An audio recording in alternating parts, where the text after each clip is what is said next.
In the snowy hills of Bavaria, a remote farmhouse stood eerily quiet. Smoke still curled from the chimney, the livestock had been fed, the hearth was warm from the outside. It looked like life was continuing exactly as it should. But inside that farmhouse, 6 people were dead. An entire family and their maid brutally murdered. No forced entry, no clear motive, no cries for help, only strange clues. Footprints in the snow that led to the farm, but never away from it. Sounds in the attic at night, a missing set of keys, and evidence that whoever committed the murders may have remained there for days, living among the bodies. More than a century later, the Hinterkaifeck murders remain one of the most chilling, unsolved crimes in Europe. A case so unsettling, so eerie, that even now it feels less like history and more like a nightmare someone never woke up from. Before this story climbs down from the attic, locks the doors from the inside, and settles in for a few more nights, make sure to follow, comment, like, and turn on notifications, because some killers don't run, they stay. This is episode 5, The Hinterkaifeck Murders.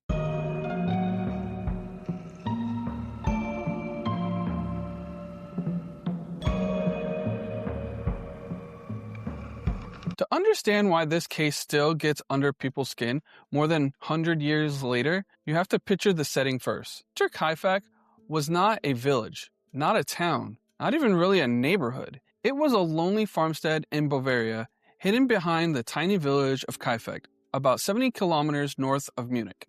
It sat near woods and open fields with very little around it except distance, silence, and weather. In winter, snow and cold could make it feel almost cut off from the rest of the world. Even when the roads were passable, the farm still carried the feeling of isolation. It was the kind of place where darkness came hard at night, the kind of place where a lantern in the distance would stand out, the kind of place where if something went wrong, help would not arrive quickly. In early 1922, 6 people lived there. Andreas Gruber, 63, the patriarch of the farm, his wife, Cäzilia, their widowed daughter, Viktoria Gabriel, 35, Victoria's daughter, 7 years old, Cäzilia, her little son, Josef, just 2 years old, and finally, Maria Bargardum, a 44-year-old maid who had only just arrived. On paper, it sounds simple, a rural farm family living and working in the land together, but almost nothing about the Gruber family was simple. They had a reputation. Not the warm kind of reputation old farming families like to have. Not hardworking, respected, admired. No.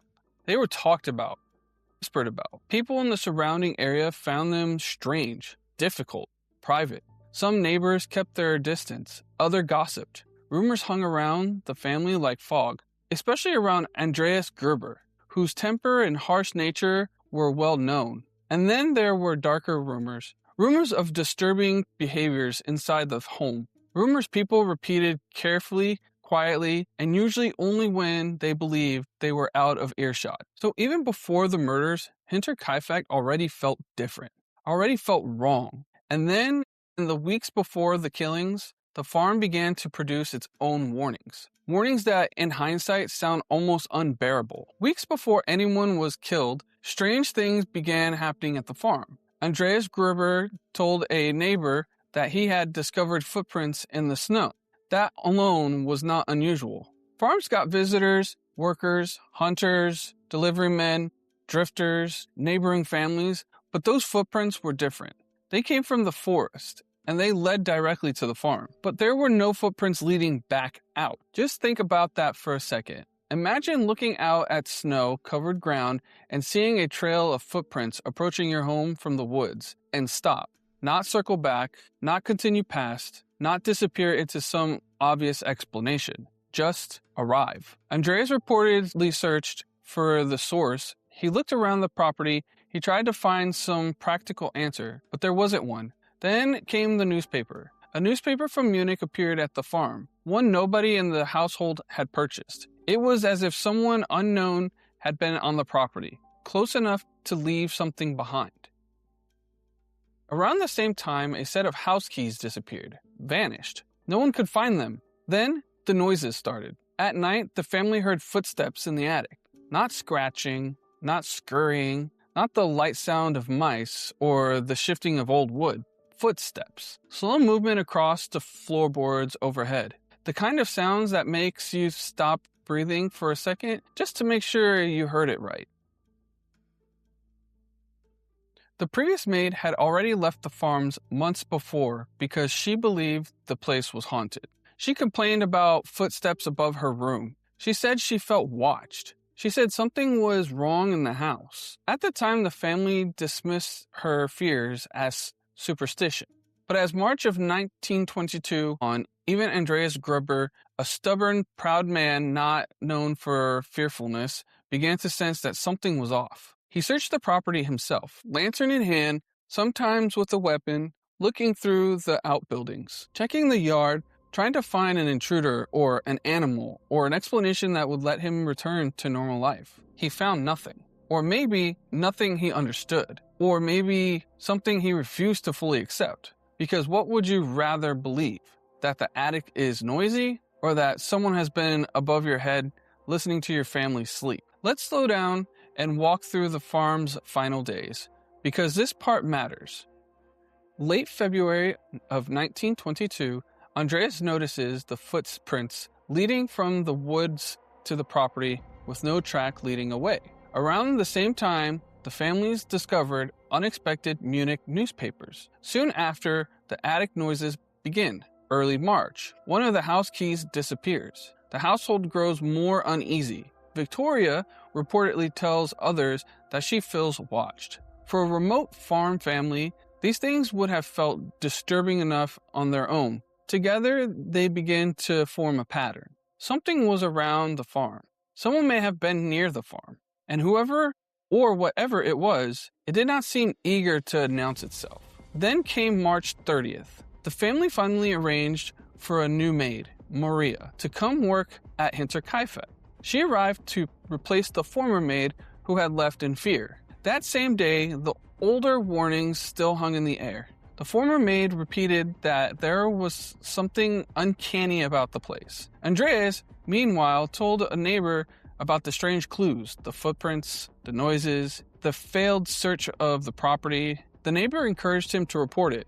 He didn't. Whether out of pride, stubbornness, distrust, embarrassment, or a simple belief that he could handle it himself, he did not go to the authorities. Then came March 31st, 1922. Maria arrived at the farm, accompanied by her sister, who helped her get settled. Her sister did not stay long. She left before evening. That matters, because she would become the last known person to see the family alive. As darkness fell, the weather turned cold and unsettled. Wind rattled the farm buildings. The animals shifted and moved in the barn. The family finished their evening routines. Dinner would have been eaten, lamps would have been lit, chores finished, rooms settled. Maybe little Cäzilia was tired from the day. Maybe baby Josef was already asleep.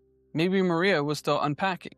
Maybe Andreas was still thinking about those footprints and trying not to show it. Then, one by one, the lights in Hinterkaifeck went out, and somewhere in or around that farm, someone was waiting. Sometime during the night of March 31st, the quiet of Hinterkaifeck was shattered. Exactly how the murders unfolded, nobody can say with complete certainty. But investigators later pieced together what they believed was the most likely sequence. The killer, or killers, appeared to have lured members of the family into the barn one by one. Not all at once, not in one chaotic explosion.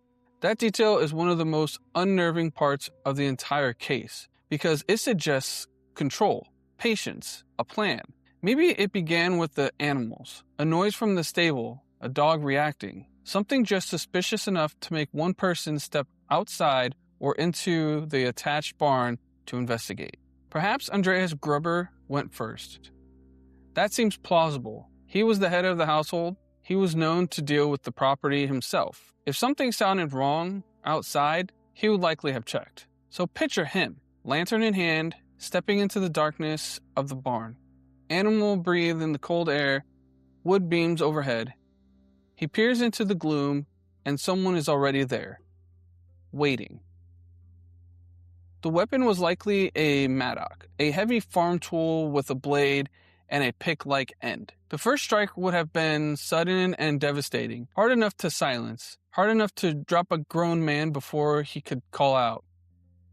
Then sometime after Andreas failed to return, someone else came looking. Maybe Viktoria, maybe Cäzilia, maybe little Silly followed because the adults were moving around and she sensed something was wrong. One by one, they entered the barn, and one by one, they were attacked. The violence was severe, not hurried, not minimal, severe. Autopsies later showed crushing head wounds, repeated blows, terrible injuries that suggest rage, force, and close physical violence. This wasn't a distant murder. This wasn't poison slipped into food. This wasn't a single stab in the dark.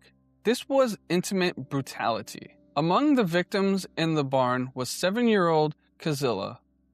And what happened to her is one of the hardest details in the entire case. Evidence suggests she may have survived for some time after the initial assault. Investigators found clumps of her hair torn out of the roots, likely pulled out in agony, and shook while she lay injured in the straw near the bodies of her family. It is one thing to say she was killed. It is another to imagine her alive for even a short time in that darkness, hurt, terrified, confused, surrounded by silence and blood. After the 4 victims in the barn were down, the killer moved into the house. Maria, the new maid, was attacked in her room. Think about that detail too. She had arrived that very day, her first day on the job, her first night at the farm, and it would be her last. Then the killer went to little Josef, 2 years old, asleep in his crib. He was killed with a single crushing blow. By the time that night was over, 6 people were dead. A whole household erased in one of the most isolated, horrifying family murders in modern European history. And then the story became even stranger. If the story ended there, Hinterkaifeck would already be one of the most disturbing unsolved murders. But it didn't end there, because whoever killed that family didn't leave. You know what's weird? Most of the stories we tell on Haunted in Between happen in the space where your mind is tired, your guard is down, and things feel just a little off. Late nights, long edits, too much silence. And if you're anything like me, caffeine becomes part of that routine. Here's the thing though, most energy drinks make me feel worse. Jittery, foggy, like my brain's racing but not actually focused, which is ironic when you're trying to tell stories that require focus. That's why I switched to W. W wasn't made by some massive corporation. It was made by a gamer who got sick of the junk. Sugars, dyes, big blends that do nothing but crash you later. W cuts all that out and uses coffee fruit extract, which helps with the mental focus without the sharp spike and drop. It becomes part of my late night routine, recording, researching, edits, staying present when the stories get dark. If you want to try it for yourself, you can use my promo code HauntedInBetween for 10% off at checkout. Let's get the dub. The link's in the description. Now let's get back into the story. This is the detail that turns the case from horrific to almost unreal. Evidence showed that someone remained at the farm after the murders. The bodies were not discovered immediately, and during that gap, the property did not go completely still. Smoke continued to rise from the chimney, the animals were fed, the cows were milked, food was eaten in the house, bread was used up, meals were prepared. The kitchen showed signs that someone had been living there. Try to let that sink in. Imagine finishing a mass killing and then deciding to stay. To move through the same room where the families had eaten and slept. To feed their animals. To tend to their farm. To sit near their fire while they lay dead in the barn and house. It suggests a level of calm that is difficult to process. Not panic, not desperation, comfort. Neighbors passing the property noticed signs of life, but didn't yet understand what they were seeing. One person reportedly noticed the oven or chimney still active. Another observed the farm did not seem fully abandoned. And because Hinterkaifeck was isolated, those signs did not immediately trigger alarm. That isolation is crucial to the whole case. In a busier place, 6 missing people might have been noticed in hours. At Hinterkaifeck, silence could pass for normal. No one was constantly dropping by. No one expected to see the family every single day.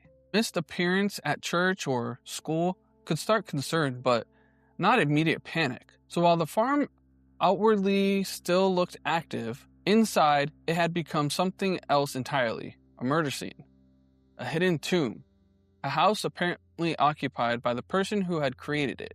There's a twisted domestic quality to that detail that makes the case unforgettable. The killer didn't just destroy the home, he used it, like he had earned it, like he belonged there, like the family had been removed rather than murdered. And that is one of the reasons people still talk about this case almost like it's haunted. Because the behavior doesn't just feel criminal, it feels wrong on a deeper level. Like something had entered the house and made itself at home. At first, the family's absence did not immediately set off alarms, but the signs started to stack up. Little Cäzilia failed to appear at school. The family missed church. Visitors came by and got no response. People noticed the animals were restless. The quiet at the farm no longer felt normal. Then, on April 4th, concern became too serious to ignore. A group of neighbors went to Hinterkaifeck to check on the family. When they arrived, the buildings were closed up. The dogs were barking, the animals sounded distressed, and no one answered. They entered the barn. What they found there shocked them. 4 bodies lay hidden beneath hay and debris. Andreas, Cäzilia, Viktoria, and little Silly. The sight was so terrible that it stayed with those men for the rest of their lives. Then, inside the house, they found Maria, and finally, little Josef in his crib. 6 dead, no survivors. No explanation waiting on the kitchen table. No obvious intruder still there, just silence. And the overwhelming realization that an entire family had been wiped out. And almost immediately, another horror became clear. The murders had not just happened. Days had passed, which meant whoever had been feeding the animals and tending the house after the killer had vanished only shortly before the bodies were found. Maybe hours before. That possibility hangs over the whole case. The killer may have been right there on the property while concern was building around the outside world. Maybe he watched people pass by. Maybe he listened for voices at the gate. Maybe he was closer to discovery than anyone realized. From the beginning, the investigation was compromised. Too many people entered the crime scene before proper detectives could secure it. Neighbors, curious locals, officials, onlookers. The barn and house were contaminated almost immediately. Items were touched, footprints were trampled, potential evidence was disturbed or lost. By the time investigators from Munich became involved, the scene already a forensic disaster. This was 1922. Even under ideal conditions, modern crime scene processing did not exist the way it does now. But Hinterkaifeck wasn't even close to ideal. Autopsies were conducted on site. The victims' injuries made clear that all suffered severe head trauma consistent with a heavy farm tool, most likely a mattock, from the property itself. And one important conclusion emerged quickly. This did not look like a simple robbery. Money and valuables were still at the farm. Important items had not been taken. If robbery played a role, it clearly wasn't the whole story. That raised the most disturbing possibility. Whoever did this may not have been there for the money at all. Or, if they were, money became secondary. This may have been personal, or obsessive, or planned around. Something more complicated than theft. Investigators also found evidence suggesting the killer may have hidden in the attic or loft area before murders. Hay appeared disturbed. There were places where someone might have been lying in wait. A hidden vantage point seemed possible. That theory fits the earlier warning signs almost too well. The footsteps in the attic, the feeling of being watched, the missing key, the unknown newspaper. If true, the murderer had not merely approached the farm on the night of the killings. He may have been inside or above the family's living space before they died, listening, studying routines, waiting for the right moment. And that is the piece of the case that still feels like a horror fiction. Not just because it is supernatural, but because it's so deeply human in the worst possible way. A real intruder, a real watcher, a real killer above their heads. Some were plausible, some were desperate, some sounded almost theatrical. But one name continued to surface more than any other. Lorenz Schlitterbauer, a neighbor, a man with close personal ties to Viktoria, someone who may have been romantically involved with her. someone many believed may have fathered little Joseph. That alone would have made him a person of interest. But people also found aspects of his behavior unsettling after the discovery. He helped find the bodies. He was deeply familiar with the property, and some thought he moved through the scene with a strange degree of comfort. Too calm, they said, too controlled, too willing to touch or move things. Now, to be fair, people react to trauma in different ways. Not everyone screams or freezes. Some people become practical. Some people become numb. So strange behavior alone doesn't prove guilt.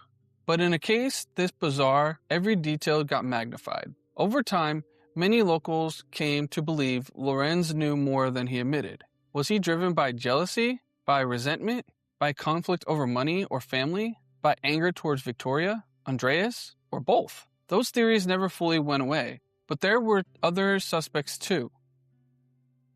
Former farm workers, drifters, violent men from the area, brothers and laborers who knew the property layout and may have had reason to target the family. Some theories focused on the previous maid's warning, not as ghost stories, but as signs that suspicious men had already been moving around the farm. Others wondered whether the dog's behaviors suggested the killer was someone familiar to the animals and, by extension, perhaps familiar to the family. That detail matters more than it seems. A stranger entering a remote farmhouse with a watchdog nearby should have created chaos. But whoever committed these murders appears to have navigated the property effectively. That points to one of two things. Either the killer had extraordinary control and luck, or the killer was not a total stranger. There were also wilder theories. A dead husband returning from war, multiple killers, traveling criminals, someone connected to long-buried family scandal.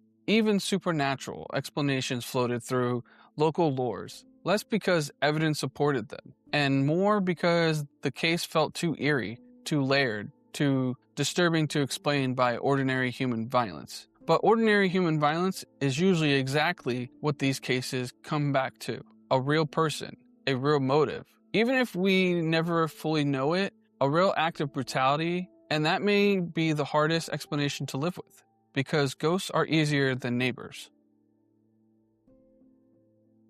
The Hinterkaifeck murders endure because nearly every piece of the case seems to lodge somewhere deep in the imagination. The footprints leading in but not out, the noises in the attic, the missing keys, the maid who said the place felt haunted, the family being lured one by one into the dark, the little girl surviving a time after the attack, the killer remaining in the house, the fire still burning, the animals still fed, the illusion of life continuing after life had ended. Then, the final insult. No answer, no arrest, no confession that held, no satisfying conclusion. Just years of suspicion, rumors, reinvestigation, and decay.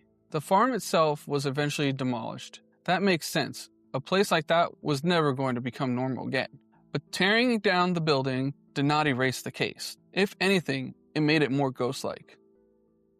Today, the physical farmhouse is gone, but the story remains. A memorial marks the place. The land looks peaceful now. Fields, trees, quiet. But that contrast almost makes it worse, because it reminds you how ordinary the setting really was. This was not a castle, not a war zone, not some legendary cursed fortress. It was a farmhouse, a family home, a place where people worked, ate, slept, and raised children. And that is exactly why the case still grips people, because the horror did not need a dramatic backdrop. It happened in a place that should have been safe. In the end, Hinterkaifeck is more than an unsolved murder case. It's a study in warnings ignored, and fear explained away, and how the familiar can become terrifying when something is just slightly off for too long. A sound overhead, a key gone missing, footprints where there should not be none. Most of us like to believe we would act differently. That if we sense something wrong, we would leave, call for help, trust our instincts. But would we?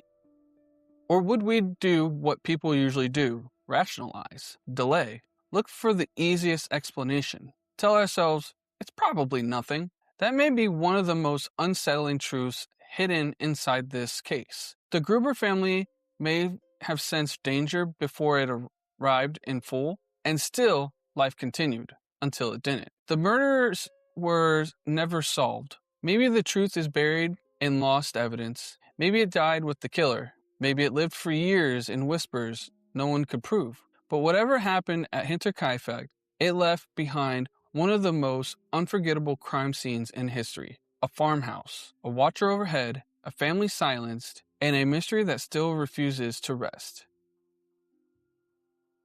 If this case got under your skin, make sure to follow, like, and subscribe, and leave a comment with your theories. Who do you think killed the family at Hinterkaifeck? Was it someone close to them, a neighbor, a worker, a man hiding in plain sight, or someone who had been watching for longer than anyone realized? Next time we leave the snowy fields of Bavaria and head to Los Angeles, 1947, a city obsessed with beauty, fame, and secrets. A young woman with Hollywood dreams is found mutilated, posed, and left behind like a message meant to be seen. Her name was Elizabeth Short, and you know her as the Black Dahlia. As always, this is Haunted in Between. And remember, you're not alone, you're in between.